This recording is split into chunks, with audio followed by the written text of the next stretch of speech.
Buenas noches, licenciada, compañeros. Somos el grupo número 5 y nos corresponde el tema Teoría de la Dependencia, Crédito Público y Deuda Pública. Los integrantes de este grupo son Joel Darío Rivas, Miguel Ricardo Marroquín, Verónica Johanna, Anderson Alexander López, Kenia Elizabeth Ishcayao, Jennifer Paola Ramos, Jacqueline Solmea de León, Juan José Albino, Damaris Irene y mi persona Elba Pérez García. Dejo la palabra a mi compañero para que empiece con la exposición. Sí, muy buenas noches, compañeros. Para iniciar con lo que es la teoría de la dependencia, pues voy a hacer una pequeña reseña o una breve reseña de lo que es la historia. Y nos dice que a finales de la década de los 50, la Comisión Económica para América Latina, CEPAL, realizó diversas investigaciones para explicar el subdesarrollo económico y social que experimentaban numerosos países. De ahí surgió la teoría de la dependencia, que no es otra cosa que la subordinación de los países periféricos, en este caso los nacionales, las naciones históricamente explotadas desde que continúan las colonias de las grandes metrópolis, a los países centrales, los más industrializados. En cuanto a lo que son definiciones, pues existen varias definiciones, pero vamos a mencionar la definición de Héctor Villegas, que es uno de los más importantes estudiosos de nuestra época, y dice que el crédito público pues es la aptitud política, económica, jurídica y moral de un Estado para obtener dinero o bienes en préstamo. El empréstito es la operación crediticia concreta mediante la cual el Estado obtiene dicho préstamo. Mientras que para Manuel Matus Penavente es la capacidad o facultad que tiene un Estado para contraer deudas. Como todo crédito está fundamentalmente basado en la confianza de que el deudor, en este caso el Estado, habrá de cumplir el compromiso que contrae al solicitar el crédito. Bueno, también en este caso también vamos a hablar lo que son la clasificación del crédito. En cuanto a la clasificación del crédito, los principales tipos de créditos son los siguientes. Los créditos personales, que estos permiten a los individuos o personas jurídicas comprar bienes y servicios necesarios o superfluos y pagarlos a plazos. También tenemos lo que es el crédito público, que es la facultad o capacidad que tiene un Estado para contraer deudas. Se encuentra fundamentalmente basado en lo que es la confianza que se tiene en que el Estado habrá de cumplir con el compromiso que contrae al solicitar un crédito, o que su sistema financiero inspire confianza a la gente que pueda conceder el préstamo en un momento determinado. Muchísimas gracias, es mi aporte. Dejo el tiempo al siguiente compañero.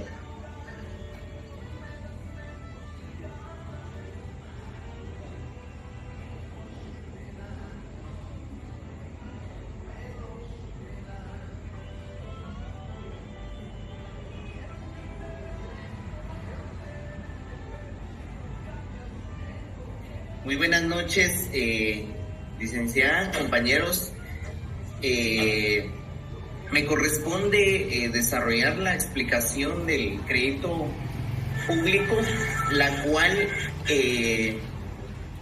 está dividido en dos. Sin embargo, voy a desarrollar un poquito lo que significa la palabra crédito. Viene del latín crédito, es creer, confiar en la capacidad que tiene una persona para cumplir con una obligación adquirida,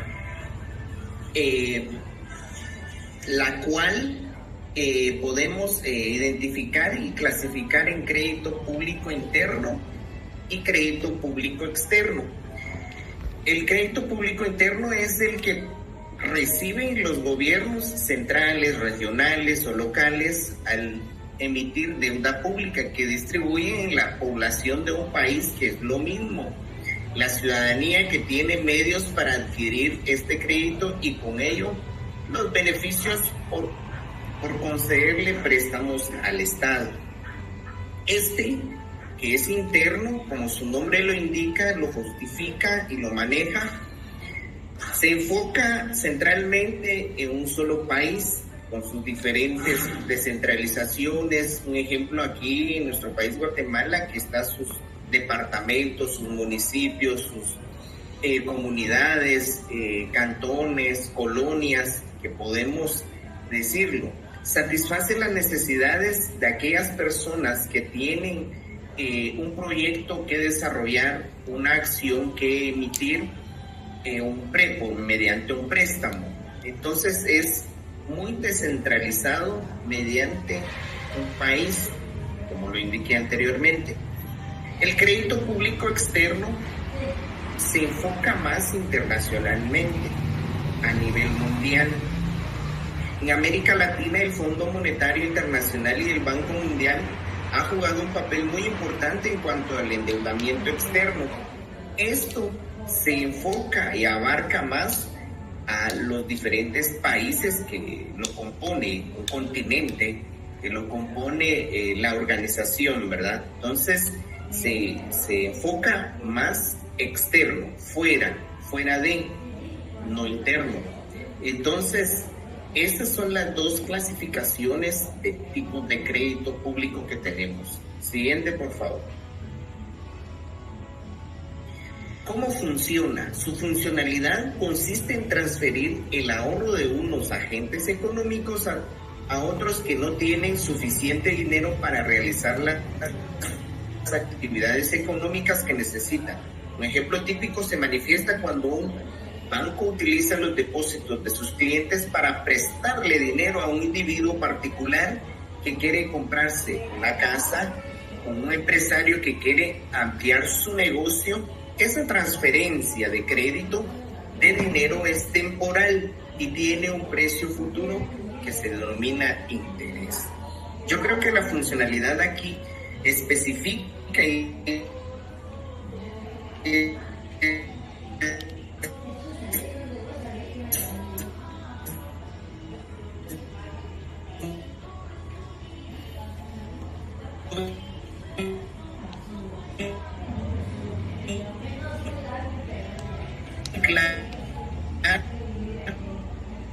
al momento de explicar que al momento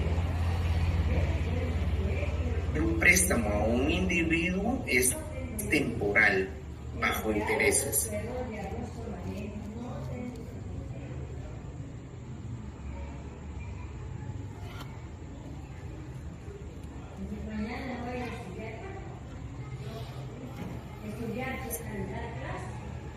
Siguiente, por favor.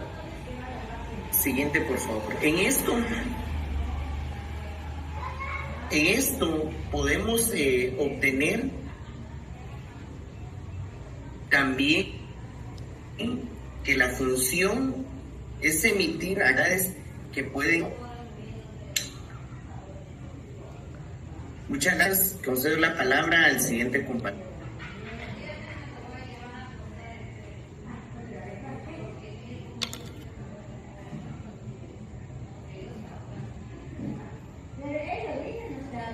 Licenciada y compañeros presentes, buenas tardes.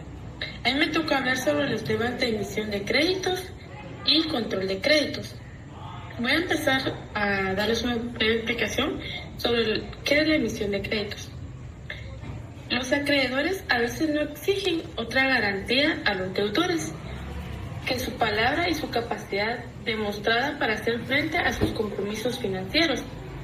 Los bonos que emite una corporación suelen respaldarse con una hipoteca sobre parte o la totalidad de los bienes de la corporación. En el Estado, cuando se emite una deuda pública, es decir, cuando el gobierno pone en circulación. Por ejemplo, los bonos, los sueldos, no suele existir ninguna garantía para los compradores de estos.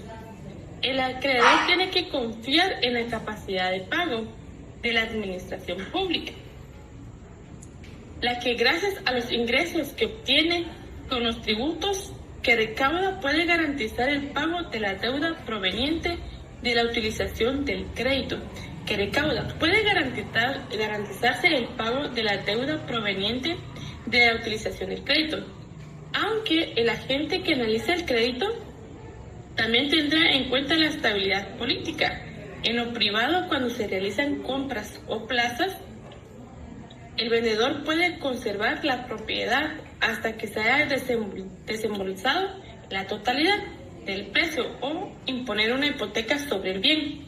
Por otra parte, cuando se depositan los ahorros en un banco, se puede considerar que se está otorgando un crédito al banco, que a su vez utiliza estos depósitos para conceder préstamos a otros individuos, por lo que el banco está obligado por ley a la remuneración de estos depósitos.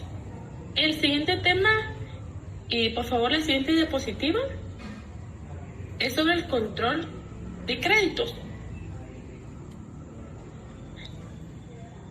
El control de créditos, las primeras instituciones de crédito fueron las casas comerciales de la época, como lo de Macy's. Más tarde surgieron los bancos como entidades crediticias y en tiempos actuales otras instituciones de crédito, entre las que se encuentran corporaciones privadas, la bolsa o mercado de valores y las cajas de ahorro. En Guatemala han surgido las empresas financieras, algunas de respaldo económico, las que han creado graves problemas a la población. Asimismo, en el ámbito internacional han surgido las instituciones de crédito mundiales, como el Fondo Monetario Internacional y el Banco Mundial, que han trasladado a nivel macro el sistema de crédito, pues sus actividades financieras crediticias la trasladan al servicio de los estados. El desarrollo de los sistemas bancarios nacionales incrementó las facilidades crediticias de las economías modernas. En la vida privada, los tipos de intereses que cobran los bancos dependen del tipo de descuento, que es el tipo de interés que cobran al Banco Central cuando prestan dinero. A los bancos comerciales, este tipo de descuento pretende controlar el volumen del banco crediticio.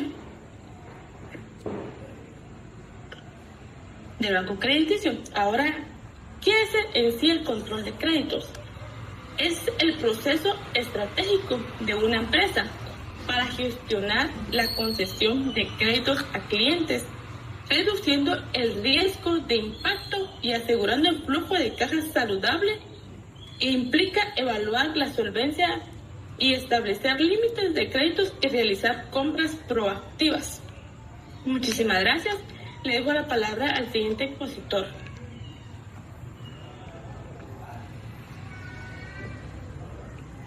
Buenas noches, licenciado.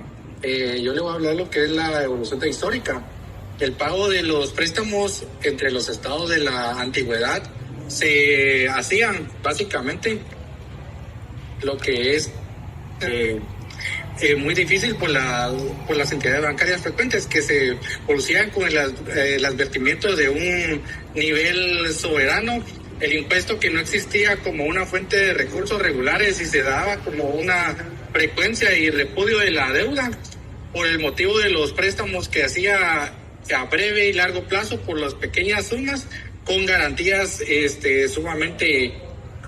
sumamente grandes. A partir del siglo XIX, los estados se organizaban jurídicamente y la gestión administrativa mejoraba los recursos para ser permanentes, elásticos y productivos. La noción sobre la responsabilidad del Estado adquiere relevancia, no solo en el ámbito jurídico, sino que también la concepción de la deuda pública en distintas formas que la economía corriente y pensamientos de entidad de papel, de utilidad y riesgos en una sola visión, como la concepción clásica del siglo XVIII, XIX, ve la deuda pública como algo negativo, peligroso, se consideraba una carga de futuras generaciones, la relación con las ideas, fiscal, Estado, que debe soltar no solo lo recaudado, sino que también lo fiscal. También la concepción neoclásica, que es la que se desarrollaba en la deuda, que puede ser útil por lo de manejarse con cuidado, inclusive la idea de fundamental que permitía a un Estado estimular la economía en crisis, justificar la deficiencia fiscal en recesión, y también la concepción monetarista o neoliberal, que es más crítica el uso excesivo de la deuda, preocupación por inflación o desequilibrios. La siguiente diapositiva, por favor. Las teorías modernas, aunque no forman parte unánime considerados como el crédito público, es un verdadero recurso y que puede estar limitado por circunstancias excepcionales argumentadas que la deuda pública puede ser similar a la privada, ya que diferencias esenciales consisten en que el gobierno modifique la composición de su deuda mediante su control sobre la moneda bancaria y otros poderes los cuales crecen al préstamo privado. Algo que se puede dar en esto son los orígenes antiguos, ¿verdad? Que nos remontamos a la antigüedad, en la civilización de los monopolistas y Egipto y Roma, ya que existían préstamos públicos, aunque no era una deuda pública, sino que era el sentido moderno de los gobernantes que permitían comercializar el dinero, o también para financiar guerras, proyectos, inclusive se financiaban los templos, ¿verdad? Como son las pirámides, el Coliseo Romano, con todo lo que se daba en ese sentido de la deuda pública. En la Edad Media los reyes europeos empezaron a endeudarse con banquetes privados, por ejemplo, familias italianas. La deuda era personal del monarca, no del Estado. Si el rey moría, la deuda quedaba ahí y los acreedores podían perderlo todo, ¿verdad? Esa es mi parte. Le dejo la palabra al siguiente compañero.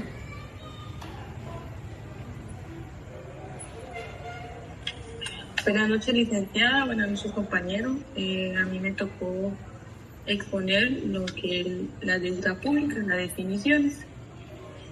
Cuando hablamos de la deuda pública, tenemos una definición que es clásica, que la deuda pública es vista como una amenaza para la confianza del Estado económica nacional, porque esto implica que el país debe un dinero y eso puede afectar su estabilidad económica. También, cuando un país debe mucho dinero, puede tener problemas para pagar, ya sea los servicios o intervenir o crecer económicamente. Por ejemplo, si el gobierno pide mucho préstamo y no puede pagarlo, tendrá que subir el impuesto o ya sea reducir los gastos. La definición que nos da Juan Martín nos indica que la deuda pública son ingresos que obtiene el Estado a cambio de pagar un interés y devolver el dinero a futuro. Entre otras definiciones también encontramos lo que son las deudas públicas, que son préstamos que el Estado obtiene de personas y empresas de otros países. Y está la definición de Héctor Villegas, que esta nos implica que la deuda pública es una obligación que tiene el Estado para pagar un dinero que obtuvo mediante préstamos y también entre tistos.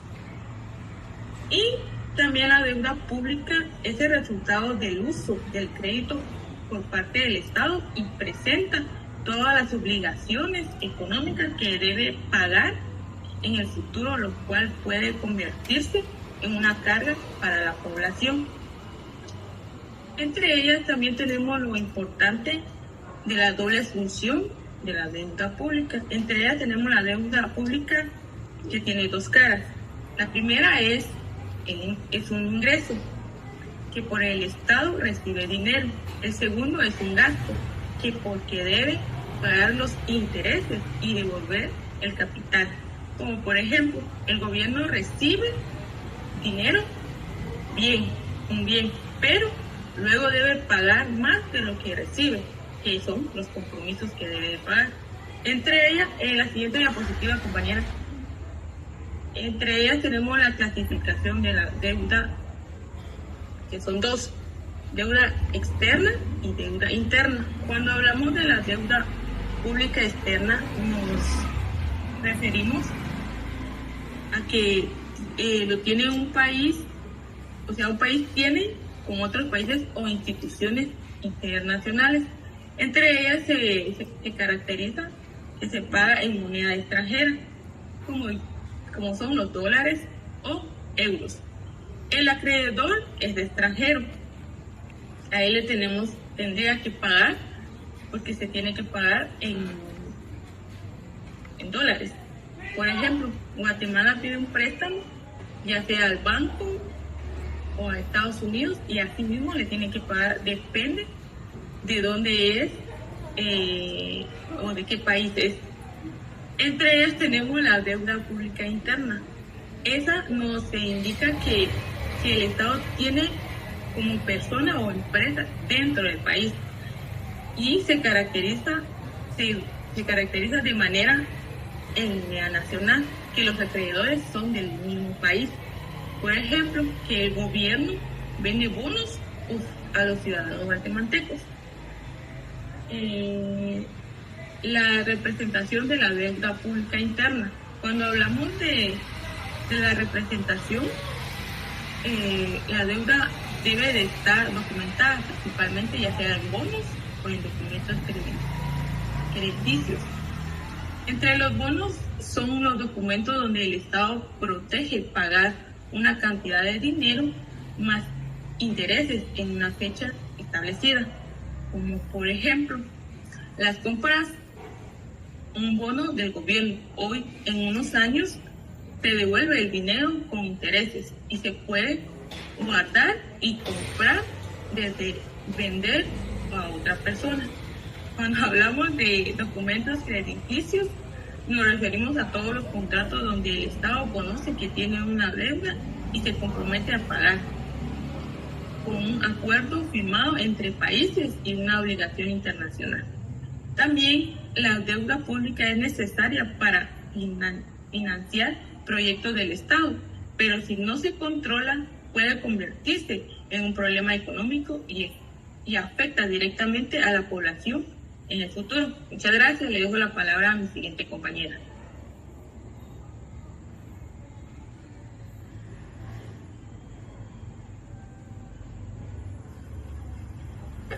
La diapositiva anterior, por favor.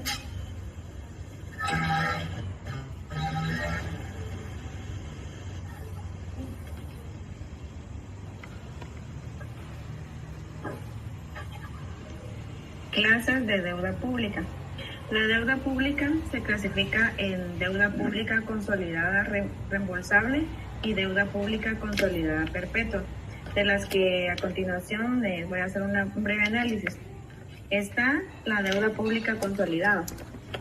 Cuando hablamos de deuda pública consolidada, es un tipo de deuda a largo plazo y proporciona al Estado deudor un periodo más o menos largo de años para cancelarla o hacerla efectiva. La deuda pública consolidada se divide en reembolsable y perpetua, como les mencionaba.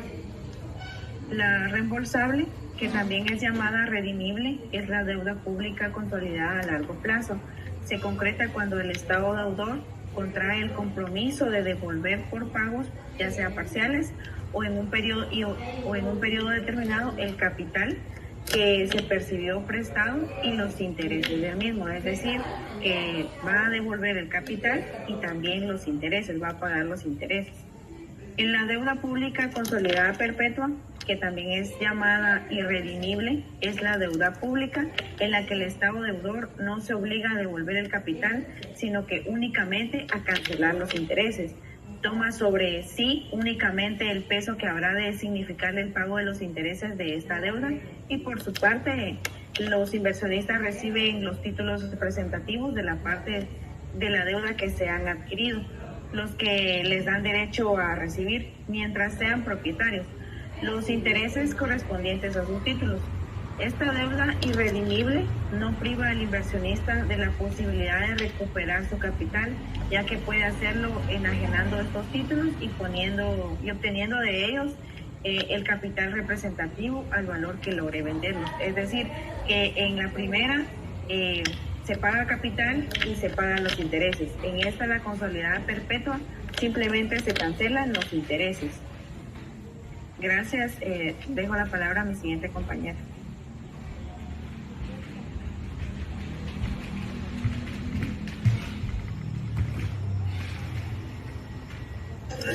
Buenas noches, compañeros. Buenas noches, licenciada. Hoy voy a explicar el procedimiento legal para adquirir deuda pública en Guatemala, que es el mecanismo mediante el cual el Estado obtiene financiamiento cuando necesita recursos económicos. Cuando el Estado necesita financiamiento, recurre al crédito público, pero no puede hacerlo libremente. Debe seguir un procedimiento legal y técnico que garantice control, transparencia y responsabilidad financiera. El procedimiento legal para que el Estado adquiera deuda pública está conformado por dos pasos, pero también tiene los siguientes pasos: de la autorización por la ley anual del presupuesto, el rol del Ministerio de Finanzas Públicas, el MINFI, la colocación y contratación de la deuda, ya sea si va a ser deuda interna o deuda externa, y dar notificación al registro y control para tener una garantía y seguridad jurídica. La autorización, como decía, para contraer deuda pública se necesitan de dos pasos, lo que es la primera, la autorización legislativa. En Guatemala, la adquisición de deuda pública se encuentra regulada por la Constitución Política de la República de Guatemala. Aquí el Congreso de la República de Guatemala es el órgano competente para autorizar que el Estado contraiga deuda pública conforme al artículo 171 en sus literales I y S, que indica que solo el Congreso de la República, mediante una ley específica, que es la Ley Orgánica del Presupuesto, puede autorizar la contratación de deuda. Ningún funcionario puede endeudar al Estado por cuenta propia sin respaldo legislativo. ¿Por qué es importante esto? Porque esto actúa como un freno democrático para evitar que se comprometa la estabilidad financiera de las futuras generaciones sin un debate previo. Esta autorización se otorga generalmente, como ya lo había dicho, por la ley anual del presupuesto y otras leyes específicas. Emisión de la deuda pública. Es un mecanismo jurídico financiamiento mediante el cual el Estado obtiene recursos económicos a través de la colocación de títulos valores. También genera una obligación de pago de capital e intereses frente a tesoros. Como también decía, tenía el segundo paso, lo que es la formulación del plan de deuda. Una vez autorizada la deuda, se debe establecer un plan detallado. No es solo pedir dinero, sino definir bajo qué reglas se harán. Las condiciones básicas de él es el sistema de crédito público, por ejemplo, el monto total, es el límite exacto del cual se va a prestar, los intereses, el costo del dinero, más cuánto se deberá por el privilegio de usar esos fondos. Por esos fondos también están las amortizaciones, que es la cantidad y los plazos, es decir, en cuánto tiempo se pagará y en qué cuotas. También esta tiene condiciones especiales, que es la inversión justificada. Los recursos no suelen ser para gastos corrientes, sino para procesos económicos o financieros específicos. También está la afectación de recursos. A veces se separan ciertos impuestos o ingresos específicos para asegurar que la deuda se pague puntualmente. Y también están los títulos de deuda, que definen el valor de los bonos. En conclusión, el procedimiento legal para adquirir deuda pública es una garantía de transparencia. Requiere el visto bueno del Poder Legislativo para asegurar la legalidad y un plan técnico detallado. Gracias, le dejo con mi siguiente compañero.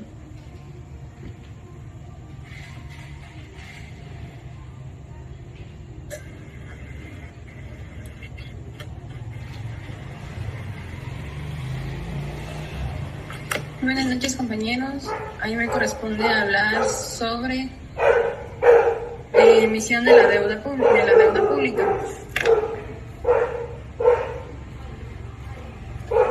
Consiste en el acto mediante el cual el Estado coloca títulos de valores en el mercado financiero o contrae créditos, generando una relación jurídica en la que el Estado actúa como deudor y los inversionistas como acreedores, formalizando así un contrato de crédito público.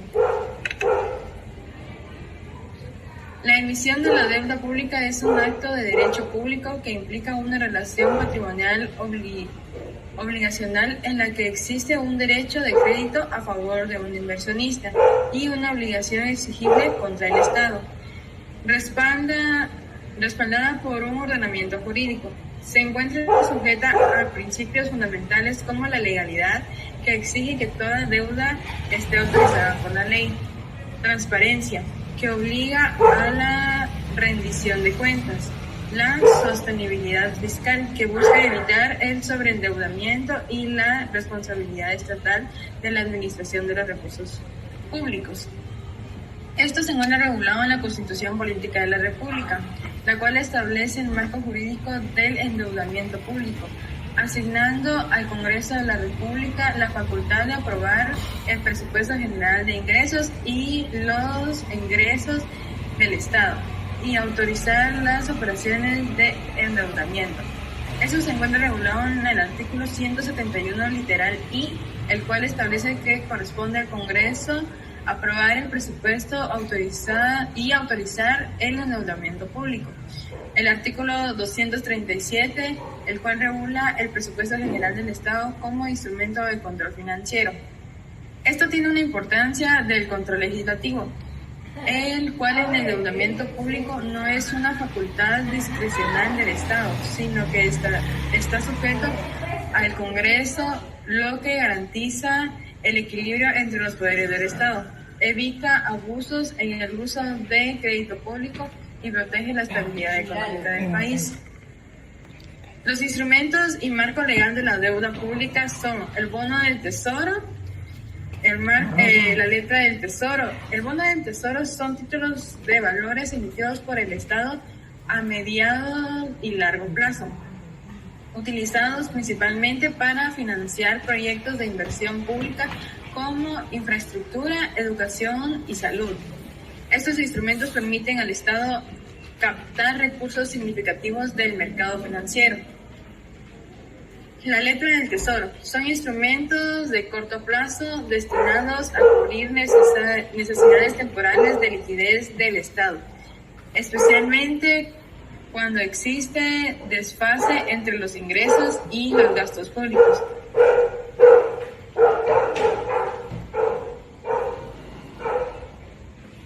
Es utilizado para mantener funcionamiento continuo del aparato estatal. Muchas gracias.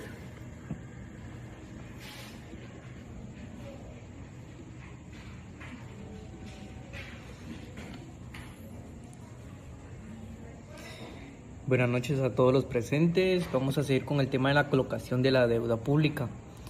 La deuda pública consiste en que el Estado vende títulos representativos de deuda, como bonos, como el objetivo de recibir dinero, es decir, que el Estado transforma esos títulos en recursos económicos para financiar gastos, obras o necesidades públicas.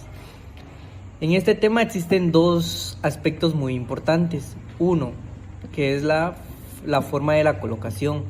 Esto significa que la manera en que el Estado vende su deuda puede hacerlo en el mercado nacional o extranjero, directamente por medio de sus organismos o indirectamente con ayuda de entidades financieras que se encargan de vender los títulos y entregar el dinero del Estado. Segundo, el tipo de colocación. Esto se refiere a la relación entre el valor nominal del título y el dinero que realmente recibe el Estado. Puede ser a la par cuando se vende por el mismo valor, o bajo la par cuando se vende por menos, y sobre la par cuando se venden por más.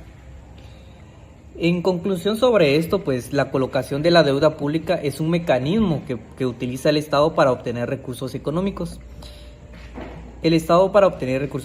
Pero también genera una obligación futura de pago, por lo que debe manejarse con responsabilidad. Los dejaremos con el siguiente tema.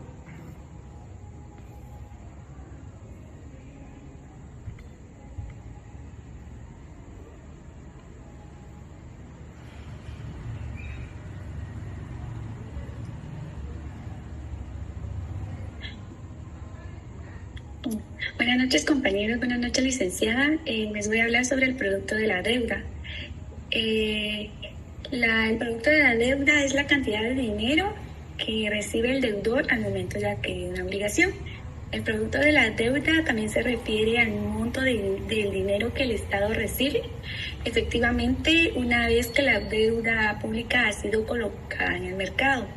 Es decir que después de emitir bonos o contratar un empréstito, este monto no necesariamente coincide con el valor nominal de la deuda, ya que va a depender del tipo de colocación que se haya realizado. Es decir, que puede ser a la par, bajo a la par o sobre a la par, por lo que el porcentaje respecto al valor nominal es una parte fundamental, ya que va a determinar la cantidad real de recursos financieros que el Estado obtiene para cumplir los fines que motivaron la contratación de la deuda. ¿Cómo financiar obras públicas? ¿Va a cubrir lo que son los déficits o va a impulsar la economía? En consecuencia, si el producto de la deuda resulta inferior al valor nominal, los objetivos imprevistos podrían no alcanzar de manera adecuada. Asimismo, el producto de la deuda va a incidir directamente en lo que es el cálculo del interés que el Estado paga, ya que mientras menor sea el monto efectivamente recibe en relación con la deuda contraída, mayor va a ser el costo financiero real, que se va a establecer una relación inversa entre el producto obtenido y la carga de intereses. También tenemos lo que es el crédito atado.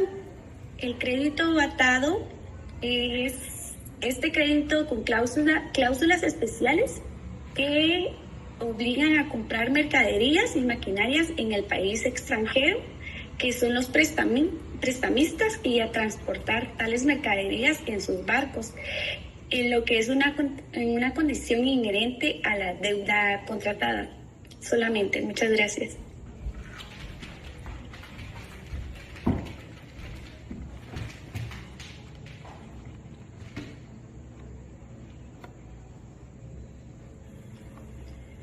Buenas noches, compañeros.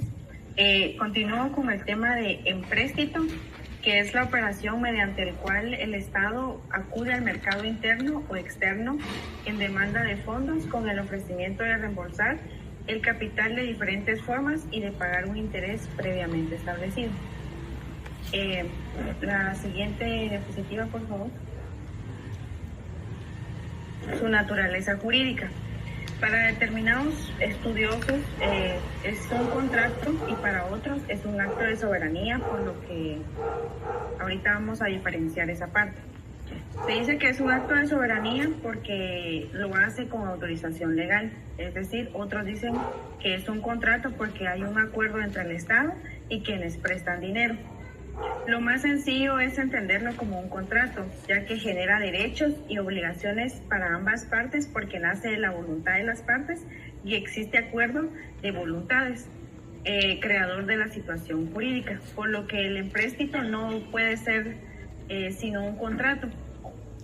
Nosotros nos inclinamos a identificarlos como un contrato por el surgimiento de derechos y obligaciones que la creación del mismo conlleva. La siguiente diapositiva, por favor. La clasificación. La clasificación están los voluntarios, los patrióticos y los forzosos. En los voluntarios El voluntario es cuando el Estado, sin coacción, recurre al mercado de capitales en demanda de fondos con promesa de reembolso de los mismos y pago de intereses. En el patriótico se dice que es patriótico cuando no es enteramente voluntario, porque se configura una especie de coacción. El caso típico del empréstito patriótico, por lo que surgen con el objetivo de financiar las guerras. En los forzosos, se dice que es forzoso cuando los ciudadanos resultan obligados a suscribir los títulos. En este caso se diferencian de los verdaderos empréstitos por carecer de voluntariedad, como lo mencionaba Héctor Villegas, que considera que el empréstito forzoso tiene carácter tributario, posición que consideramos con la más concreta o correcta, dado que nace como una consecuencia del ejercicio del poder imperio del Estado, prescindiendo la voluntad individual. La siguiente diapositiva, por favor. Las ventajas para los suscriptores de los empréstitos. Mediante las ventajas concedidas a los suscriptores, el Estado procura facilitar la colocación de los títulos, pudiendo ser estas ventajas como el tipo de emisión. El título es colocado a la par cuando se vende a su valor nominal o es lo normal, o bajo la par. En tal caso, el adquiriente lo paga menos y esto se deriva que el interés real resulta superior al interés aparente. En la prima de reembolsos y premios, el título se coloca a la par, pero en este caso de reembolso se paga al suscriptor una suma mayor a la nominal.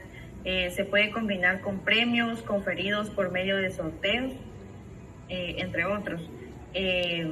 Efecto cancelatorio: puede otorgarse a los suscriptores la facultad de pagar impuestos y otras deudas estatales con estos títulos, y el Estado los recibe a valor nominal. En los privilegios fiscales consiste en extensiones tributarias totales o parciales con relación a los ingresos que pueden derivar de los títulos, por ejemplo, extensión del impuesto sobre la renta de los intereses percibidos por la tenencia de los mismos particulares. Y el incumplimiento de una deuda pública: puede suceder que un Estado no cumpla con alguna de sus obligaciones crediticias, pudiendo deberse este cumplimiento una política del Estado, o como sucede frecuentemente en nuestro país, la carencia de fondos suficientes, por lo que pueden tomarse las siguientes actitudes estatales, como el repudio de la deuda. El Estado niega la obligación derivada del empréstito, por lo que no pagará la deuda. Y se viene lo que es la moratoria y la bancarrota. El incumplimiento se produce por carencia o insuficiencia de fondos para atender obligaciones y se puede configurar por mora, moratoria, bancarrota. Y un ejemplo de la bancarrota: si no se renauda porque se suspenden en forma indefinitiva sin prever el cumplimiento de un plazo no es predecible. Y en la mora, si el atraso es transitorio y el pago se renauda.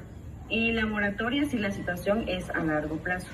Esta fue nuestra exposición. Espero haya quedado todo claro, licenciada y compañeros. Gracias.